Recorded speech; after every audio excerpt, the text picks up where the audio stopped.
சதா யோசி, மூளை ஒரு மிருகம், தீனி போட்டுக் கொண்டே இரு, இல்லை என்றால் தீயே உன்னை விழுங்கிவிடும்.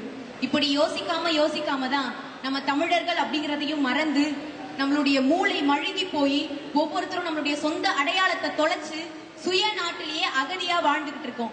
எனக்கு இங்க ஸ்டேஜ் ஏறதுக்கு ஒரு 2 செகண்ட் முன்னாடி தான் யாராவது பேசினாங்களா அப்படின்னு கேட்டேன். ஆமா, தமிழை பத்தி ஒருத்தர் பேசினாருனாங்க. இருந்தாலும் நம்ம அதே பண்றோமே, பண்ண வேண்டாம், மாத்தலாம் அப்படின்னு யோசிச்சேன்.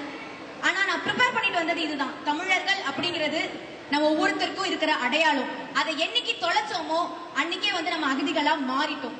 இன்னொன்னு சொல்ல போனா, வாய் இருக்கிற பிள்ளைதான் எங்க இருந்தாலும் பிழைக்கும். பேச்சு திறமையை நீங்க வளர்த்துக்கிட்டீங்கன்னா எங்க போனாலுமே பிழைச்சிப்பீங்க. நல்லா ஆடலாம், நல்லா பாடலாம், நல்லா ஓடலாங்க. ஆனா நான் நல்லா ஆடுவேன், நல்லா பாடுவேன், நல்லா ஓடுவேன்னு சொன்னாதான் 4 பேருக்கு தெரியும். நீங்களா உங்களை பிராண்ட் பண்ணிக்கணும் மத்தவங்க பண்ற வரைக்கும், சரிங்களா? அதனால வாய் ரொம்ப முக்கியம். அதனால நான் சொல்ல வர ரெண்டே 2 கருத்து என்னன்னா, நல்லா பேசுங்க, தமிழ்ல பேசுங்க, அவ்வளவுதான். நன்றி.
What the best thing